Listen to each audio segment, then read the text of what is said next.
So good afternoon, everybody. My name is Rubén Flores-Marzán. I'm the moderator for this panel this afternoon. We're joined via teleconference by Doctors Carmen Concepción from the University of Puerto Rico and Ivis Garcia from the University of Utah. We have another panelist coming in. His name is Federico del Monte. Federico works with the Department of Housing in Puerto Rico, and he used to be an assistant secretary of housing down there. In my capacity, I used to be the president of the Puerto Rico Planning Board during the term of governors Julio and then Ivis. Also, planning director for the city of Providence in Rhode Island. And I'm currently a town planner, planning director for the town of Ware in Western Massachusetts. And in my spare time, I'm doing my PhD in regional planning out of the University of Massachusetts in Amherst. So thank you all for coming in this Saturday. It's kind of like raining, but we're here nice and fuzzy. So we're just gonna get started. And if Carmen and Ivis, can you give a little bit of your background to the audience? That'd be great. Go ahead, Ivis. Hello, everyone. Again, my name is Ivis Garcia Zambrana. I'm right now an assistant professor at the University of Utah. I actually conduct research with the Puerto Rican Diaspora, in particular with like the Puerto Ricans in Chicago. I was the co-chair of the Puerto Rican agenda, and this is a group that has organized like community development and planning in Chicago, and they have also done some efforts in order to like receive evacuees from the island, and also like getting funds as well to be like distributed to different municipios. I'm right now like writing actually like a book on like the Puerto Rican agenda and their community building efforts.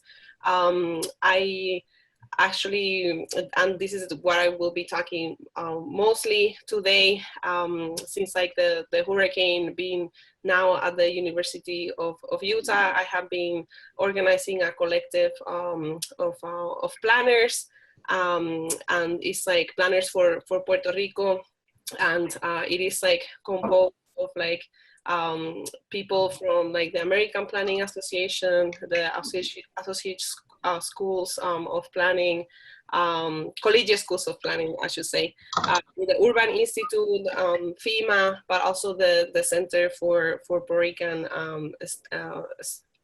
Studies.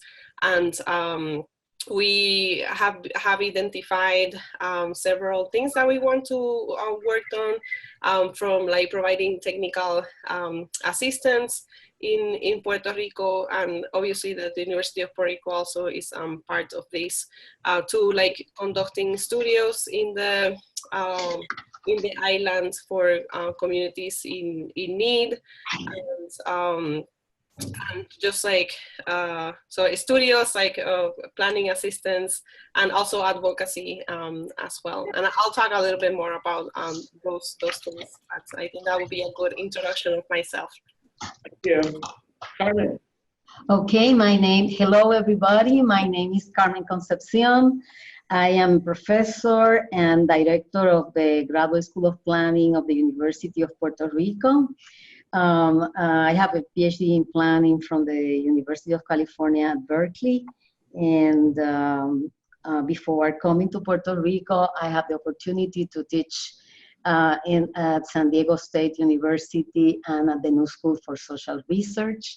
But I have been here for the last 20 years teaching, and in the last 5 years being the chair of the department. My area of work is environmental policy, and that provided me an opportunity to work with many communities on environmental justice issues and protection of natural areas by community groups. In fact, I have recently finished co-editing a book on, the title is Environment and Democracy, where we look at different experiences of community groups taking care of natural areas in different regions in Puerto Rico. What else can I say? Well, I think that gives you at least an idea of some of the things I have been doing. And in the last 5 years, I have been concentrated on administrative issues. But in addition to that, I have been able to organize a lot of conferences and bring people from different places to come here and facilitate this kind of exchange between our faculty and faculty from other places. Thank you, Carmen. So we got a few questions to ask for the summit, and I'm just going to start ahead and ask you, since you're the person on the ground, Carmen. I'm sorry. Can you repeat that? If you're the person that is currently in Puerto Rico right now, so if you could tell us a little bit about what's going on in Puerto Rico in terms of community planning. How are the communities basically, braving the aftermath of the storm? What's going on in the island? What are they working on? Well, most of the work at the community level, I would say it's on their own. It's more voluntary. One of the things that I see that hasn't happened is that communities and local governments either has been part of the planning and decision-making process. The decision-making process has been centralized both at the federal level with FEMA and the military on the one side, and on the other side, the governor of Puerto Rico and his closest staff. And so the communities have been doing a lot of work. I think that has been critical for moving Puerto Rico forward, but they hasn't been in the decision-making process or in the planning process, which is very unfortunate. And that is something that we have to pay attention to and look for ways into which this can change. Okay. Are there any particular specific tasks that the communities are working on, or is it depending on their basic needs? I would say that, well, some of the affected communities are working on particular needs that they have, but there are also nonprofit groups that are providing support and are collaborating with these groups. And so they work in whatever capacity the communities need to be supported. Excellent, excellent. Like, for example, let me, one case that is very popular, very well known, is the Proyecto Enlace del Caño Martín Peña. And these people, had a very difficult situation after the storm, and they were able to clean the area and do a lot of things to keep going because of the collaboration of so many organizations that went there to help them. And that has been one case in which not only the affected communities participated in all the process, but the collaboration from other community groups and organizations has been important for that. So let me ask you one thing, Carmen. Have the organizations, you're pretty much talking about nonprofit organizations, or has the private sector also being invested in working with the communities? There has been some action from the private sector too. There have been, raising money, providing supplies. It has been a very big effort, from the civil society. So I can say that. So there has been also investment and collaboration from the private sector too. Okay, and let me ask you, Carmen. So as the communities try to move forward with their own particular needs, are they also getting into, planning for a long-term vision of their own communities, so the communities are better than what they used to be before Maria, or that hasn't taken place at all? Well, I would say that we are still in the emergency stage. We haven't resolved all the situations that should be resolved. So people are we are moving into recovery, and then probably a phase of rethinking where are we going and what would like to do. And so some of the communities are focusing on particular situations that they had, and how they will be able to do something different, especially, we are a month away from starting a new hurricane season. So people are very much aware that we are still in pieces, and we don't know what will happen in the near future. So people are starting thinking about general needs that they think that will make a difference in preparation for the possibility of another phenomenon of any kind. Okay, so if you could establish sort of a priority at the community level, they're mostly working first on housing rehabilitation, food systems, energy. What would be your opinion on that? Housing is a very big challenge. Mm-hmm. Right now there are many people living together because there are not enough housing, or the condition of the housing is not acceptable for people to live. So housing is a very big issue. There are over 20,000 families without access to electricity. Mm-hmm. These are the numbers of PREPA, so it could be more. But at least we know that 8 months from Maria, there are still people without electricity and without some of the basic services. Okay. So those are the kinds of things that, electricity is the major thing here. Many communities are working on how they can organize themselves to confront, to face a new phenomenon without having to go through the problems we have had with electricity. So some are talking about small grids or different kinds of options to provide for that. But those are two major areas, electricity and housing. Okay. Yeah. Excellent, thank you. Ivis, so what are we in terms of the Puerto Rican planners in the diaspora? How are we sort of collaborating to help out communities? If you can shed some thoughts on that.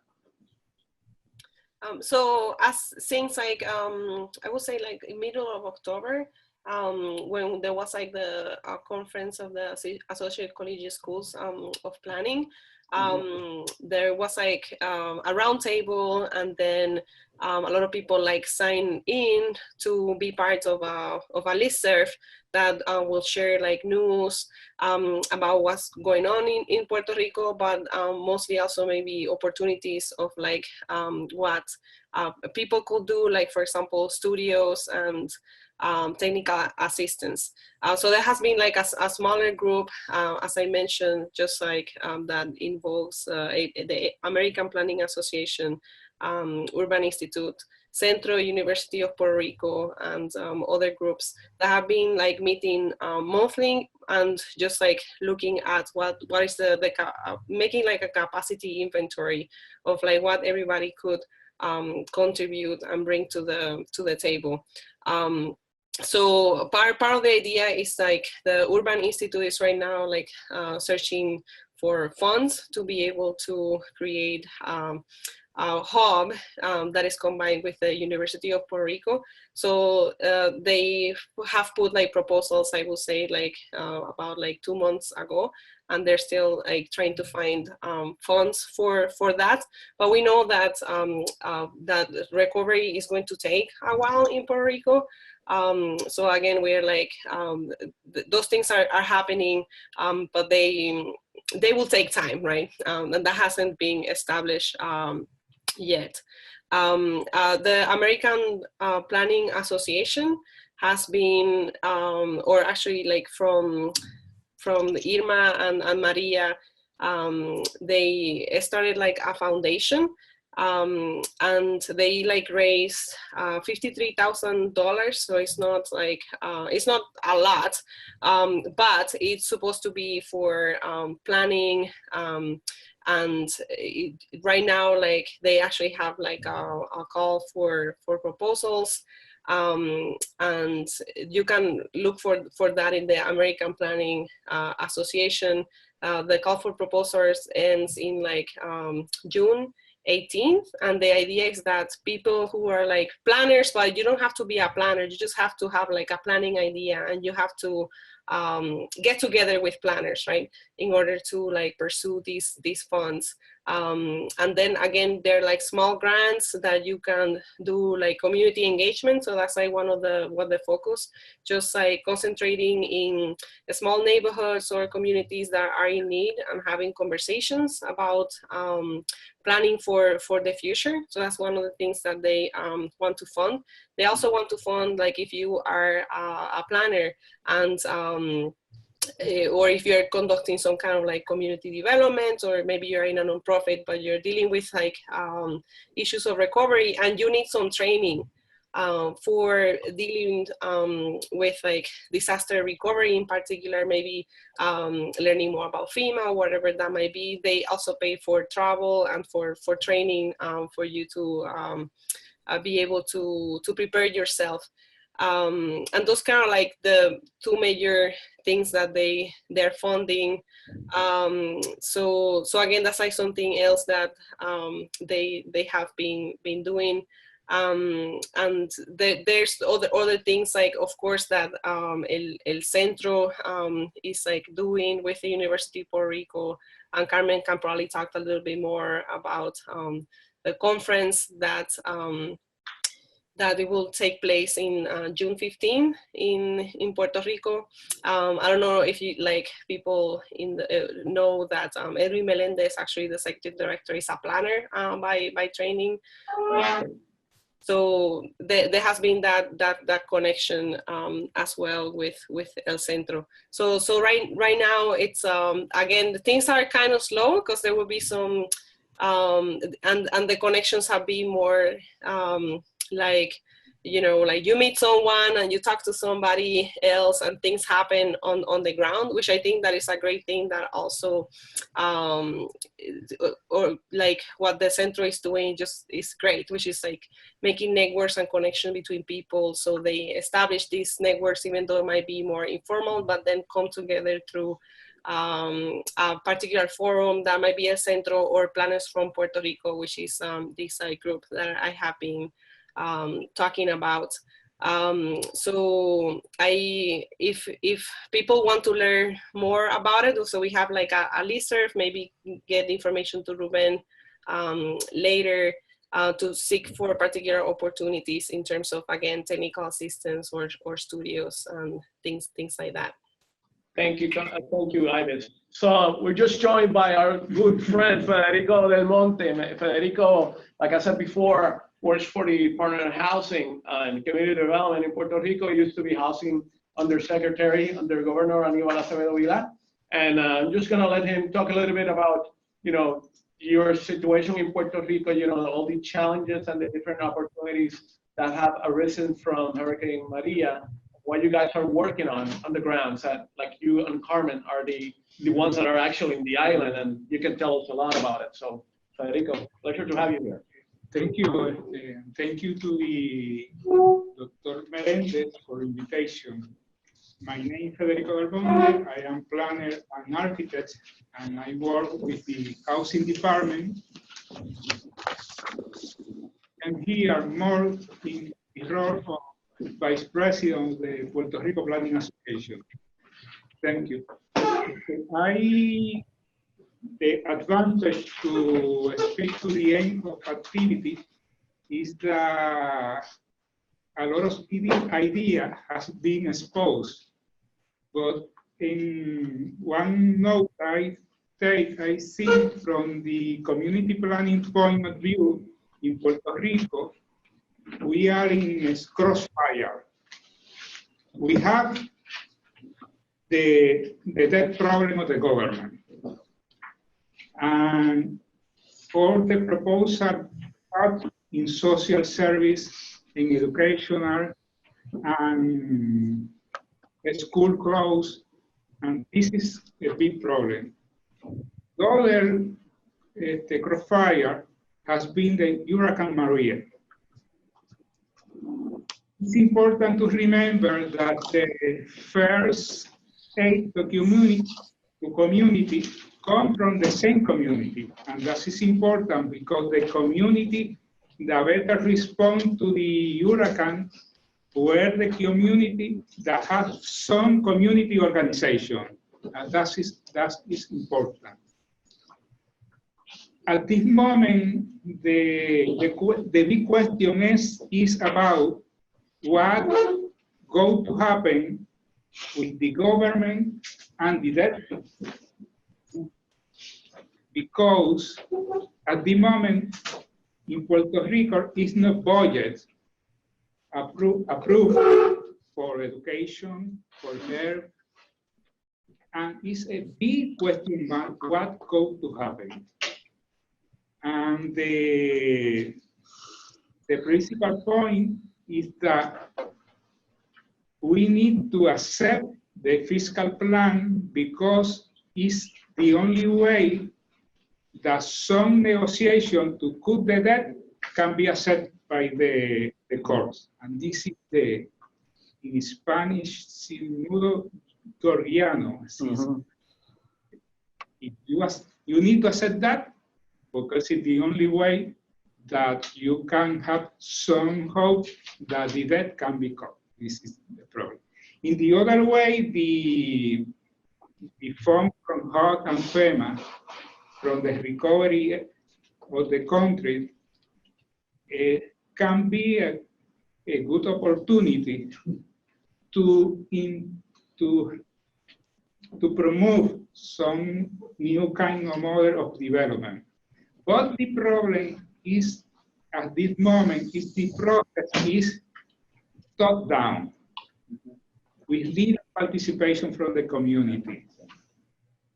And how the community are in trouble with all the situation. For example, the Planning Society asked to HUD give this kind of community to a week ago, more or less, the housing department the action plan from CDBG fund. But we are asking, is necessary to give more time to community to react to the document. And this is a struggle in this moment between the community and the housing department about to have much more time. I think that is for diaspora and for us, it's very important to have the diaspora for political support before backup. It's very important.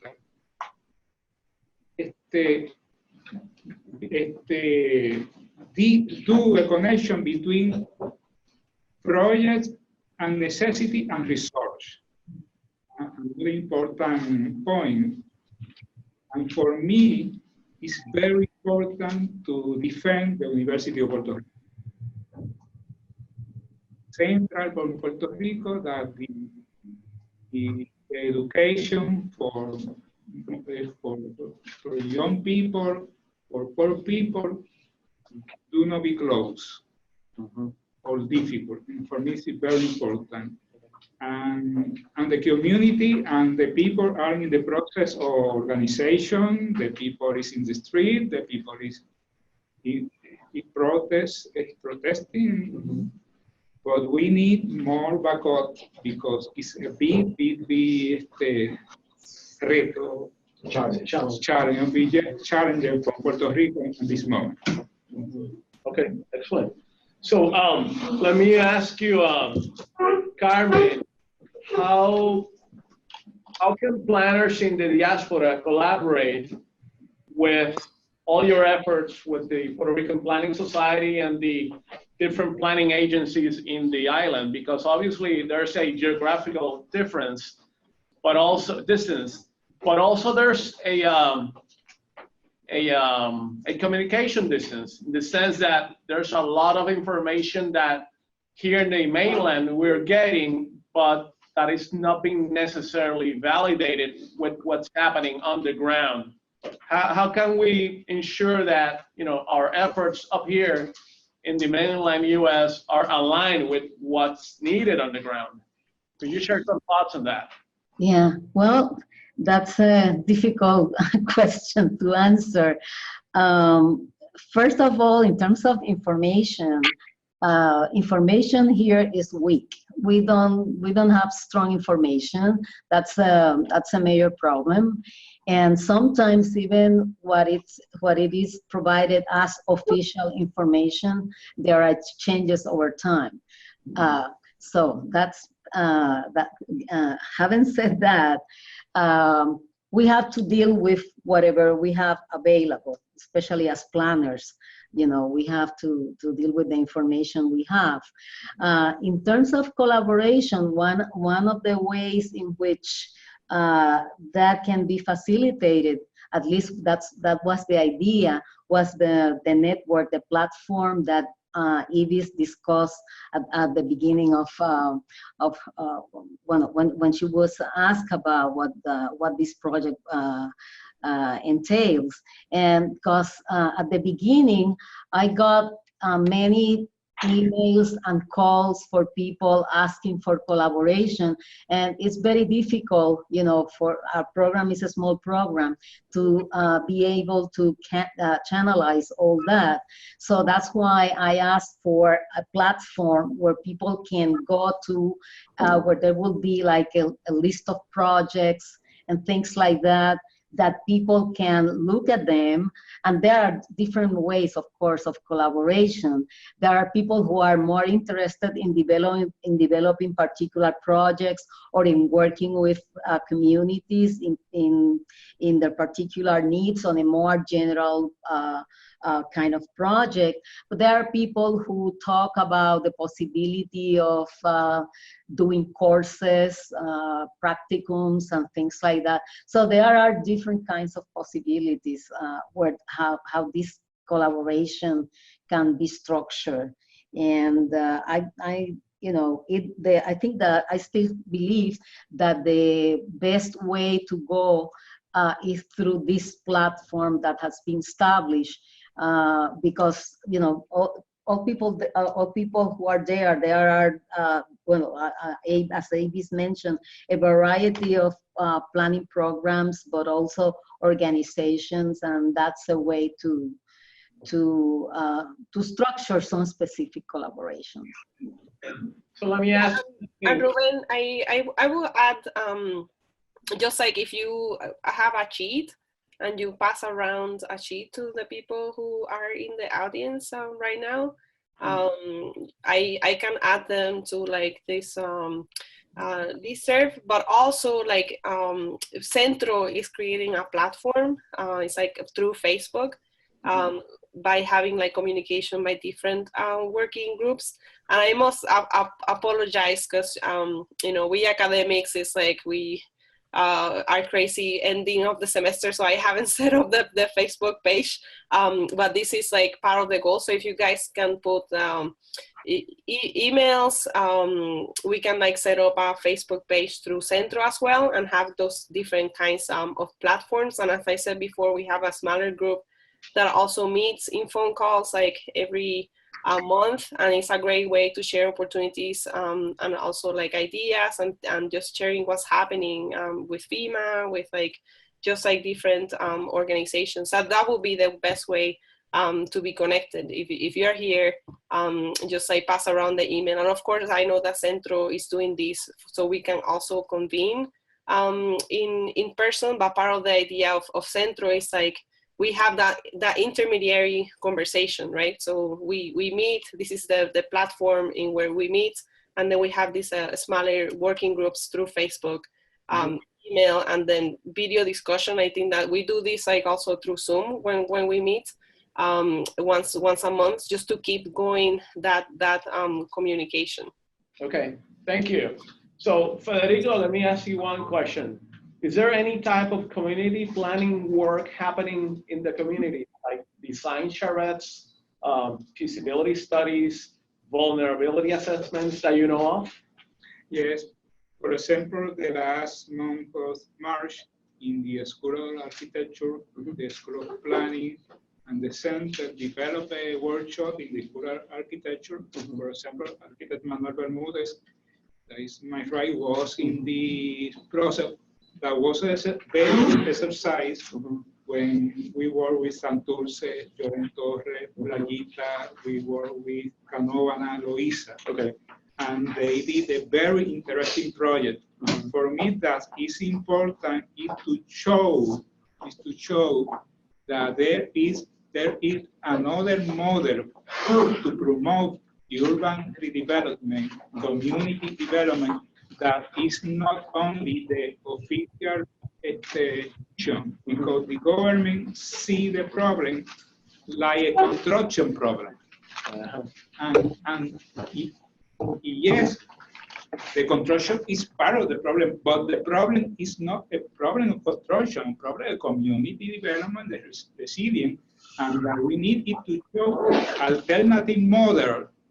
And the diaspora, you have the contact, you have the information about other way, can be a very important actor to put all the model over the table and say, there are another way to do community planning, to do design, urban design. And this is important to show to community other alternatives.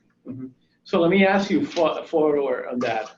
So folks at the government level, Puerto Rico Planning Board and all these different instrumentalities, they're seeing the problem from a public civic works point of view rather than from a comprehensive planning holistic model, incorporating resiliency, renewable energy, microgrids, food systems, and all that.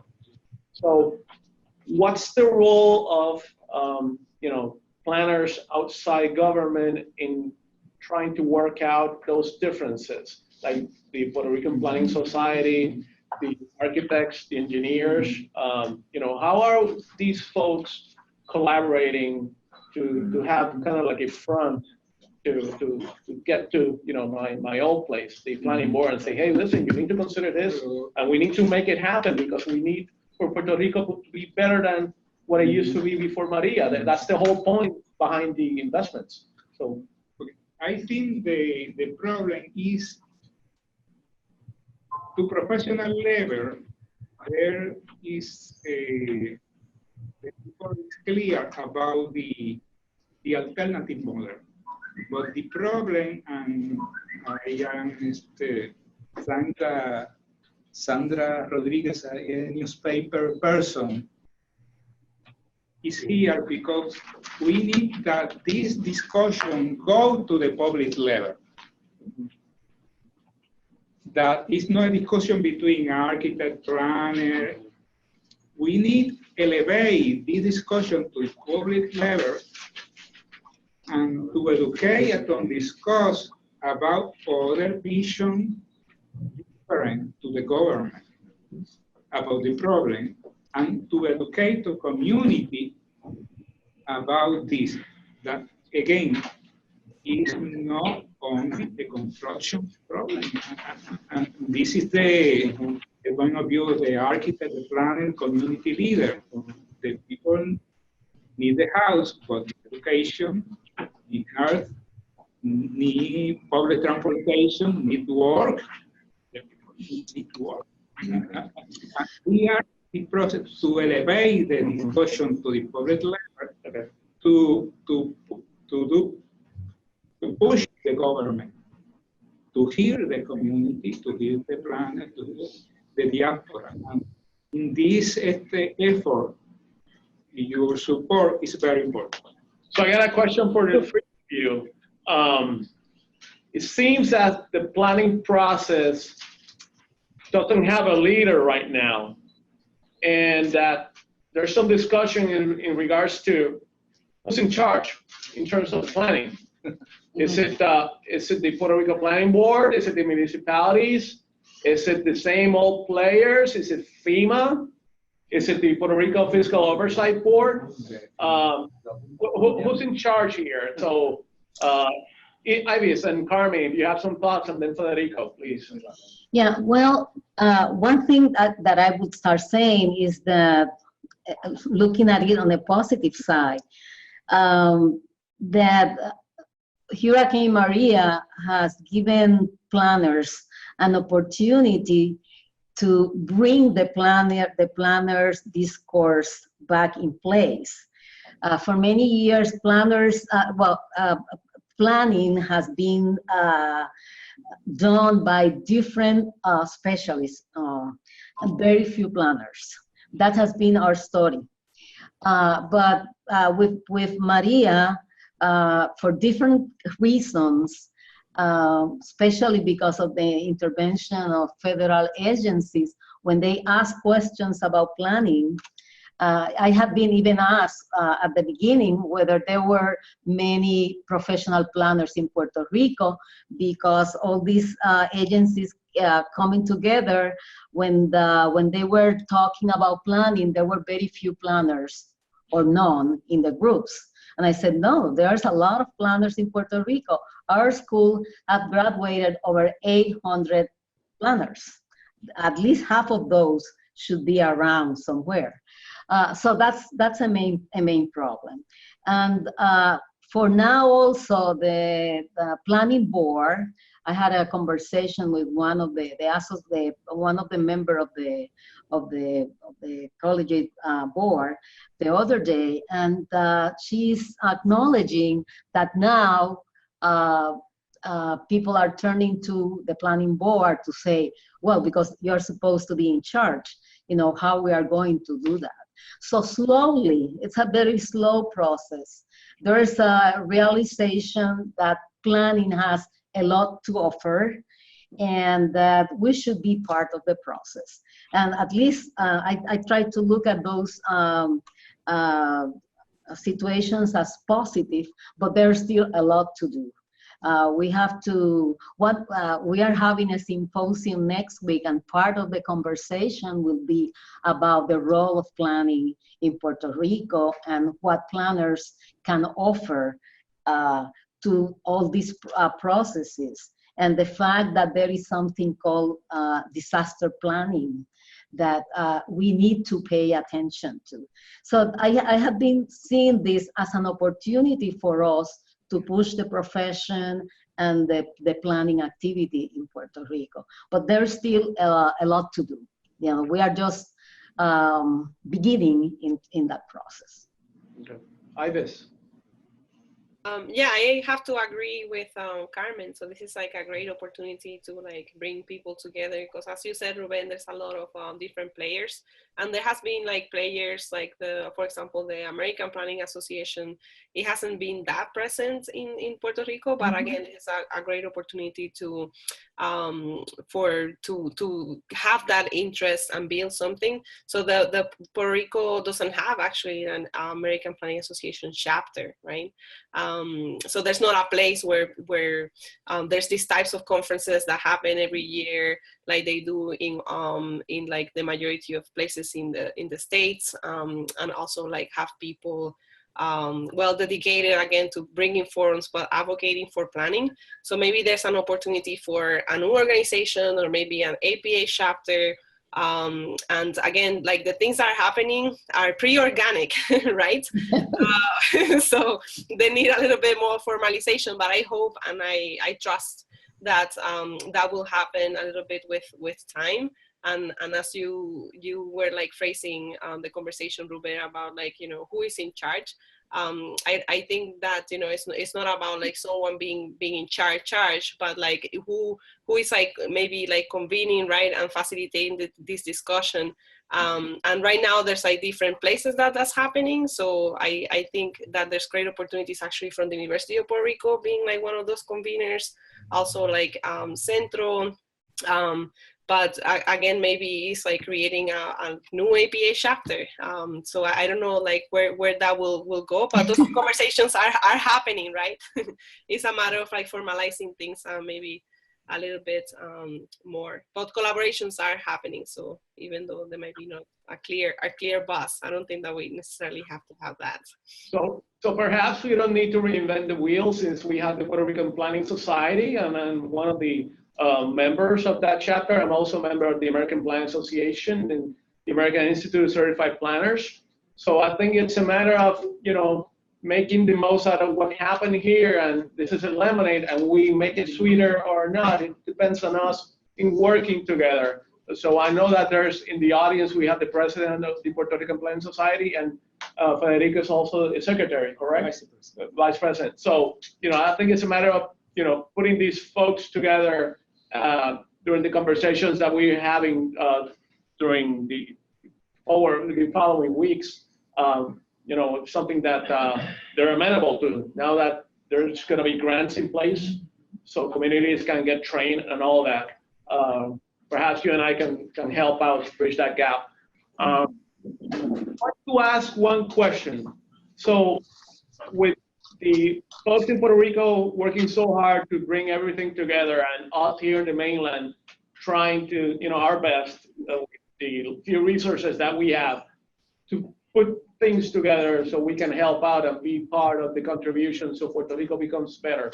What's the role of El Centro in continuing to foster that collaboration, if you have any thoughts on that? So I think that Centro is already doing a lot of things, like this platform, also like the conference in Puerto Rico, having like the Facebook groups in where we can connect specifically in community planning. So again, that's not set up, but it will be like set up very, very soon. So the other thing that Centro is doing that I think are major research points for planners is, number one, just like the GIS analysis of like just like the areas that have been affected and where the fund is going for FEMA.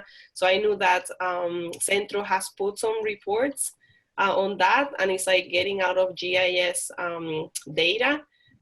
So right now, and I'm maybe, you know, the Planning Society knows a little bit more, maybe Rubén, about like where the GIS data is, right? And if there's like a centralized place in where people can share this GIS data. So I don't know if that's something that Centro could further as a goal, right? Because a lot of the data analysis are like obviously based on GIS or any data or clearinghouse that we can have for people to access. I think that they will be really, really great. So that's like an additional thought. I already know that Centro is doing that, and also Centro is like doing a lot of analysis in terms of like people who have been leaving the islands in terms of the population and the movement to the diaspora. So maybe like a research piece surrounding maybe in the diaspora. I know some people are looking at to see like what people will need to come back if they were going to come back. I know that Charles Venator, it is in the Connecticut, I want to say, area. He's doing a research like that. But if it was something that we could do, for example, in Chicago and in other places, to see how people could be facilitated or what people will need to actually go back to the island, or maybe just more research surrounding that idea of like the diaspora and just learning more about that area. But also another piece I will say that I think that Centro has done research as well is in terms of the people in the island. So there's a lot of like elderly adults, and there have been a lot of impacts to the economy. So maybe doing more analysis regarding like the population lost, and also just the maybe like the labor economy that exists in Puerto Rico. Maybe then again more research reports in terms of the economic impacts. I think that those will be like really great. I know that Centro is like mostly concentrated in Puerto Ricans in the US, but having some analysis on the island itself. I know that Centro already has been doing that, but maybe facilitating a little bit more of those analysis of impact in general and population demographics, I think would be really great. So Federico, following on. I agree with Ivis, and at this moment, David Carrasquillo, president of the Puerto Rico Planning Association, has been working with the center, and all information that David and the Puerto Rico Planning is picked up in Puerto Rico about the disaster are put in GIS, and they are doing some information level for community can access to the GIS system and can see the problem in the community. And that is the level of information that are working now, and the thinking is to put to the position of all people in Puerto Rico to have access to computing and to have all information about the plan, project related to the hurricane and with federal money, to have the level information to help in the discussion and in the proposal of solution. Will that information be available to academic scholars like ourselves in the United States? All information that we have is going to be available to whoever asks for it. Okay, all right. The only topic is the platform in which we will do it. In talking the center, that's maybe the place that it's going to be, because it's become very complicated with the legal issues. Yeah. We as a... So you want to join us in the table, David? Yeah, come on over. Yeah. So, David Carrasquillo, right?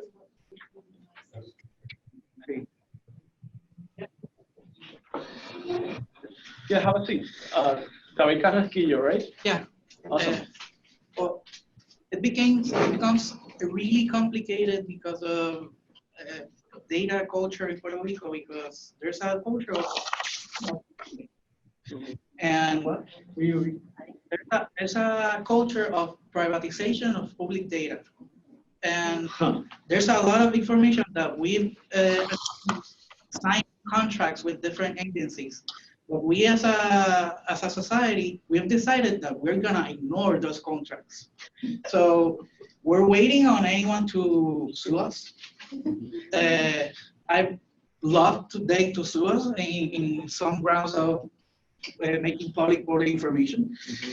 But yeah, every information that we have, we're gonna make it available in order to keep growing the analysis with overlaying that information. At the moment, we already shared the owner's data from FEMA on everything that FEMA recollected, except names, Correct. social Right. security. Right. So we actually have in a block level the information of destroyed houses, the amount given, and we already have some things that we should write about, because the formula that FEMA is using to get that unmet needs number is really questionable. In some cases, we actually have block groups that have negative unmet needs, even though you have hundreds of uninspected houses. So you know that the data is not really reliable, but you can do decision making on top of it. So I'm addressing the original question. Centro is already doing so much for the process, because at the policy level, you're making a guide of how the funding is gonna get to each of one of the programs. At a technical level, you're helping us making analysis and processing all this information. We have a lot of work ahead of us, because although we have already made the national maps on many of the data, Right. we need to do that at every municipal level or even community level. yesterday or 2 days ago, I lost track of time, published the action plan for CDG money on housing. So we need to map those projects and compare that with the damages from the FEMA data. Okay. I know that they're not gonna match. So that is a task of informing people of what's happening, where is the money gonna be allocated, and telling people that the narrative of aggregated data is not the same, that the community level data is able to. So I got two questions for you, David. You know that the Fiscal Oversight Board has a revitalization coordinator. Has he met with the planners? What's the story here? In short, no. Short, no? Well, let me put it this way. Back in December, I was on a panel with the governor and the CIO, the Chief Information Officer, in the same panel. And they started the conversation saying that they talked with everyone, and they didn't talk with the planners. Okay. And we were talking about planning. Right. Okay. So good to know. The narrative of the government, especially with investors, is in Puerto Rico a blank slate. Okay. And that you can go to Puerto Rico and do whatever you want. Okay. But we have plans. We have a lot of literature on what should be done, how it should be done. And we have actual plans, like the Puerto Rico Land Use Plan, and many municipalities that have the fifth hierarchy where they have municipal plans and, you know, they can effect permits and all that. it's really important to have into consideration that we are now in a process of amendments to the general code. Right. And through that amendments, they're trying to eliminate the autonomous, all hierarchies, all of them. They are gonna eliminate. That's a huge mistake, by the way. They are gonna eliminate the validity of municipal codes, just going all of them to the general code. That eliminates the practical use of planning at a local level. Right. So we have a few questions from the audience. Ma'am? Yeah, I'm Jerry Hush, and I actually just gave a talk on Action Insights. I'm a consultant to Centro. Can you speak louder, please? Yeah, I was just going to say here. My name is Jerry Hush, and I'm a sociologist, and I just gave a talk on Action Insights. I'm a consultant to Centro, and I want to really have people know that Centro has hired me to work on a way to code data so that we can strengthen partnerships and alliances. And we were just in here, so that Centro is part of an innovation group that's working to bring in data from a variety of sources so that the planning opportunities, and especially an alternative vision of what is an appropriate plan, that we can capture data from the community that historically has not been captured before. So it's that you were also in the talk. It is a method, and we're trying with the Centro to build a platform that will allow people in the community to very quickly see who is doing what, where can you gain support, and designed to be visual. So I really want people to know that Centro, if you're interested in this, talk to people at Centro and to really build. We're going to be in Puerto Rico on the 15th at the next conference, and we're going to be doing community training for capturing data across the island. Again, it's a very innovative, it's called Action Insights. I work with the UN, and method was used across Africa for climate change adaptation. So it's a way to bring in multiple resources very, very quickly to support the planning activity. Thank you so much. Yeah. I want to really make sure that I have a good idea of the timeline on where we are. Although this is going to be awesome in the long term, we have 14 days, and we are on the day 2 or 3 of those 14 days to comment on the action plan of housing. And I'm sorry, what was that? On Thursday, it was published the action plan for housing for allocating $1.5 billion on the island. So we have like 12 days remaining to comment on that. So we need all of you to come. Where do we go to comment? You go to er. You see up the sentence. So perhaps El Centro can Yeah. provide that link so people can access Yes, it. exactly what we Right. said. I'm sorry, but this has to be. So this is Sandra Rodríguez. Go ahead. Yeah, I'm just saying that. people- Louder, please. People need to know this, and my suggestion would be, if it's not your organization, but I think organization would be even better in Puerto Rico to issue a press release or to issue a statement, because nobody knows about this. We are on it. And you do some pointers on that. Yeah, so Sandra is a great colleague and awesome friend. We've known each other for a long, long time. So Sandra could be very instrumental. She's available to help you guys out.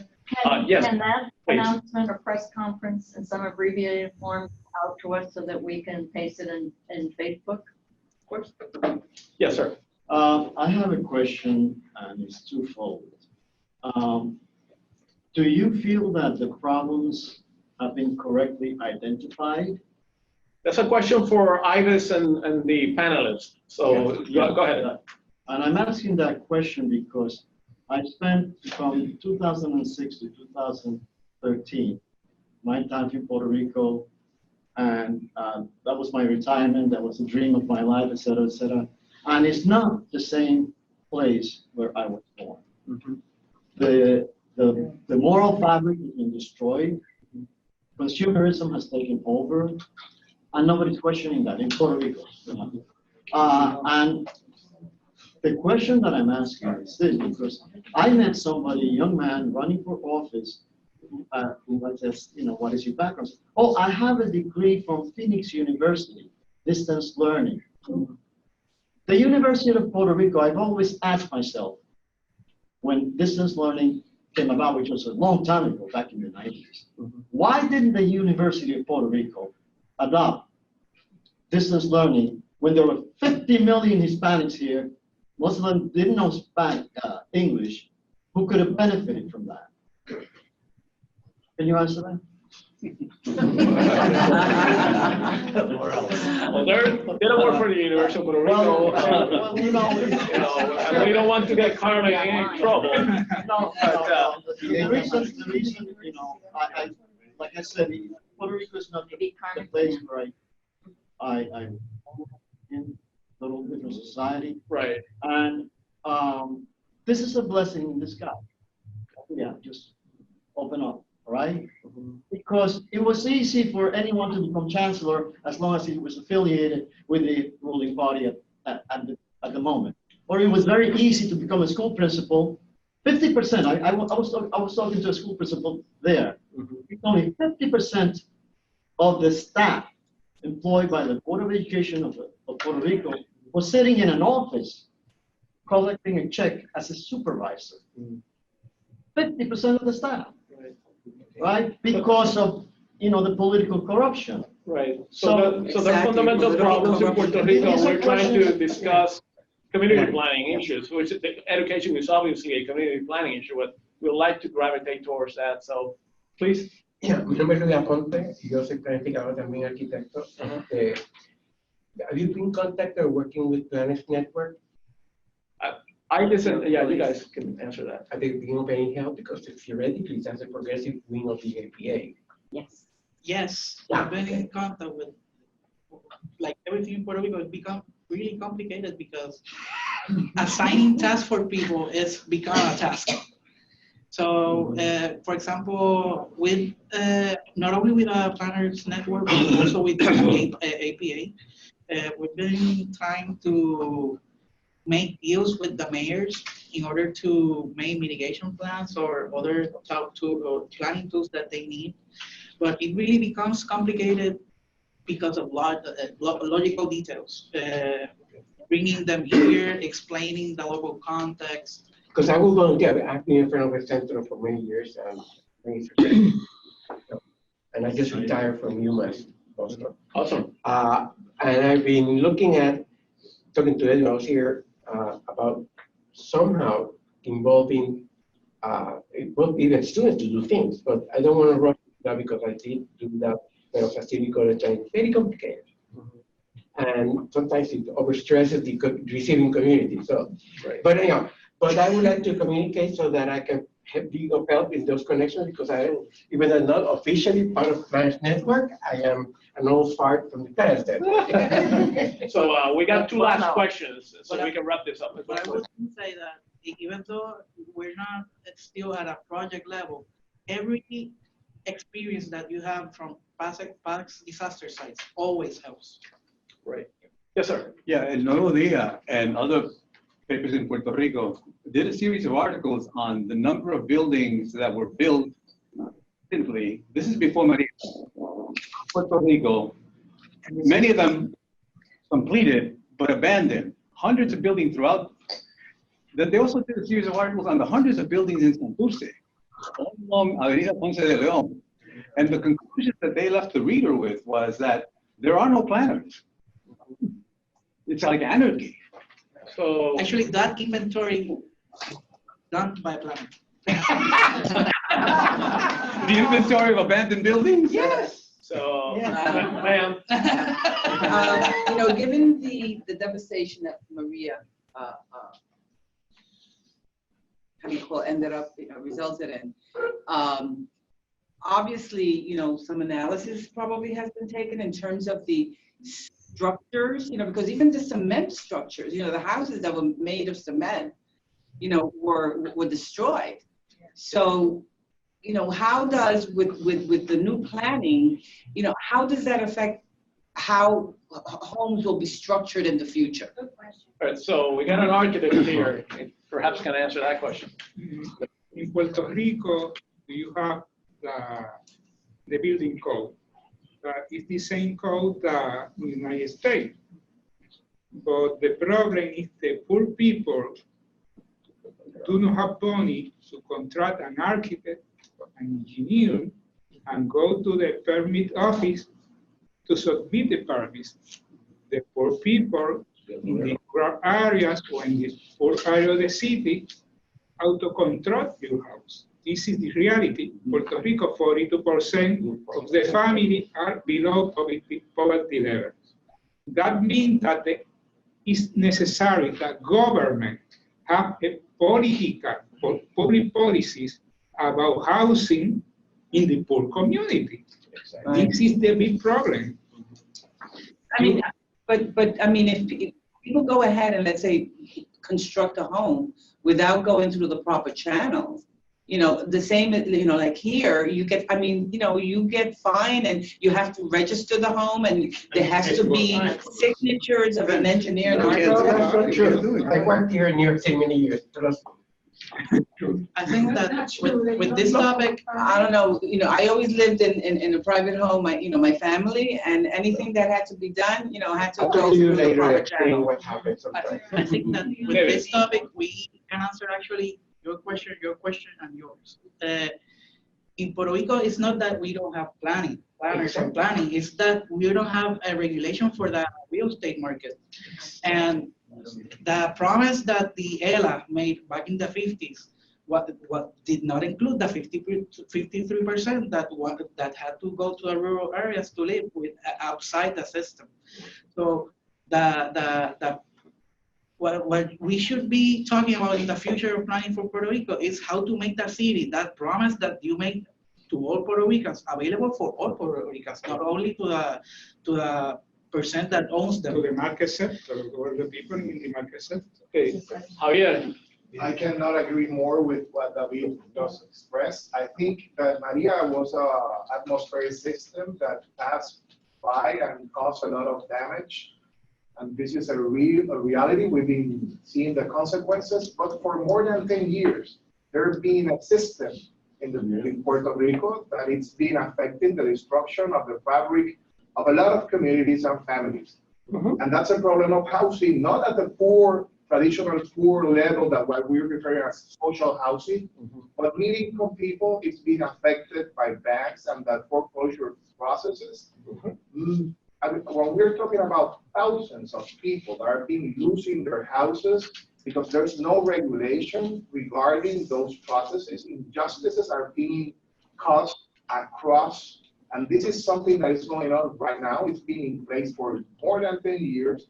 And nobody, I mean, nobody no institution, no private sector, nor NGOs are being addressing seriously this issue.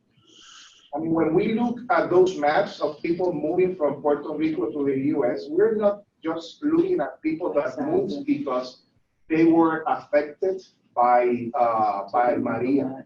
They've been affected by a process that is being in place, and it's displacing people.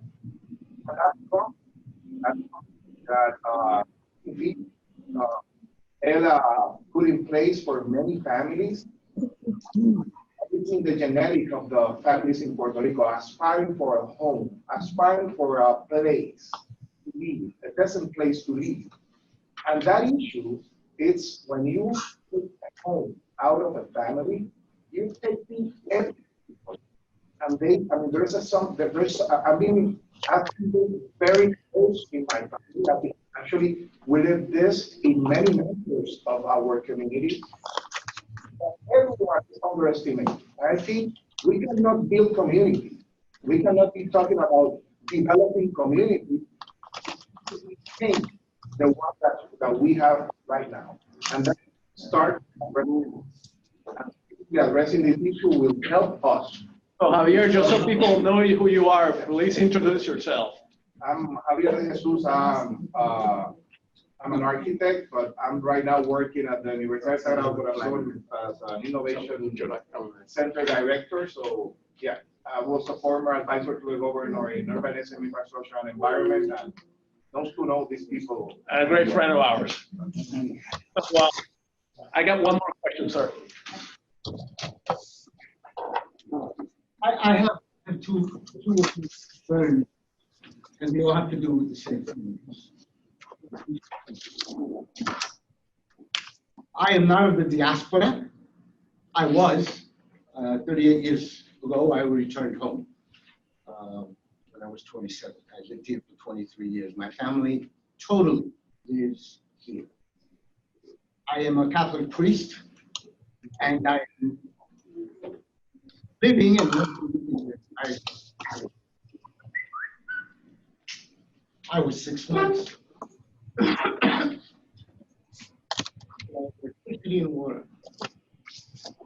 So, being a professional, I respect all of your different,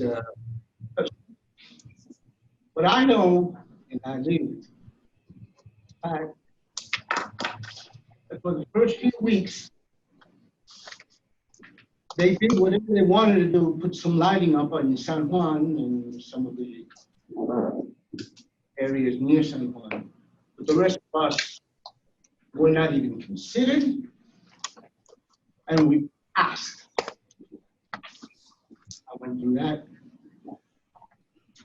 6 months, I had a parishioner commit suicide.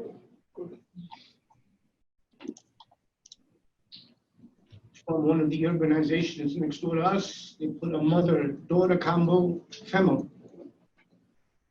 The mother had emphysema, diabetes, and I think a little dementia. The girl was paraplegic.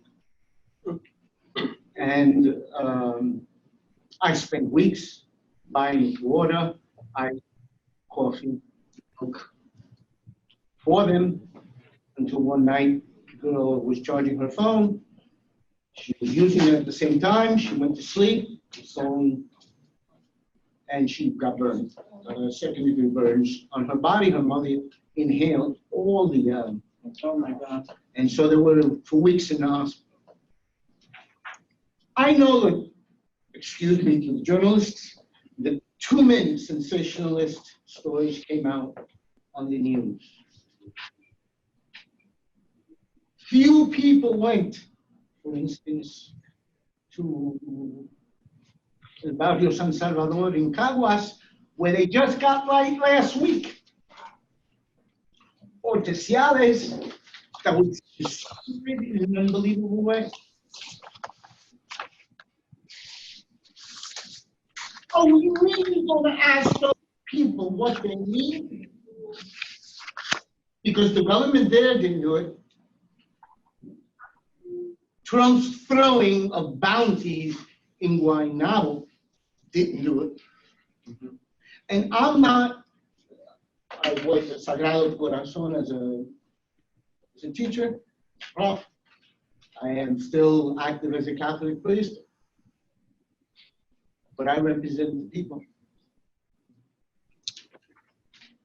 And nobody is listening enough to us. So if Centro is going to get involved, I invite Centro not to listen to the municipalities, because unfortunately the socio-political situation in Puerto Rico is still that of 35 years ago, padrinaco, compadrazgo. I suggest that Centro get some contacts on the island, excuse me, and it should be through the University of Puerto Rico. I think that's the architect. It should be. And do something with the people. And then you can get the planners and everybody else involved. But if the people don't, culturally, we have hundreds and hundreds and hundreds of situations where abuelo gave 4 different tracts of land to their grandchildren. Houses were built. The great-grandchildren now have the houses, but have no papers. Yeah. And so culturally, FEMA doesn't understand that. You don't deserve anything. But what happens to those families? 3 families living in a 1-story building? You've got a lot of work to do. We say on the island, it's going to take us 10 years. So, Padre, what's the one thing that we can do right now as planners for people on the ground? Get communication going, get it going fast. If you don't know what's going to come, look what happened. We lost all cell phone usage for weeks, months. So we didn't know what was going on. People were saying, go to .com. Hello. We have no electricity. We have no cell phones. We have not. Some of us didn't even have a radio. So infrastructure. Infrastructure. But Energy and telecommunications. But you got to get to the people. Right. Not just to municipalities. Community-based projects. Like, I mean, I'm sorry to. What's your name, please? I'm in Salinas, with Santiago. And I think that what we saw after Hurricane Maria was that communities spontaneously doing things for themselves because the government response was not coming quickly enough. And I think now that we have to prepare for the second upcoming hurricane season, that people desperately need, especially people with special medical needs, they need at least a minimal amount of energy and maybe something like solar kits on rooftops for especially those people with special medical needs. So much. Can I just add something? They sent that vote. The government said you needed a referral from your doctor, and they said you can just come. Of course, most of us didn't know because we had no telecommunications. Can I say something? I don't want to repeat what I said yesterday on my channel, but I was the day, my name is Sandra Rodríguez, and the day after the hurricane, even with the winds and the rain, I went to live, and I spent 4 months working as a volunteer on that station because it was the only place where we can at least have some sort of communication with people. And we had lines of 400, 500 people around the station coming from different areas. Sometimes they were walking. People came, at least I handled 8 phone calls of people who called saying that they were going to commit suicide.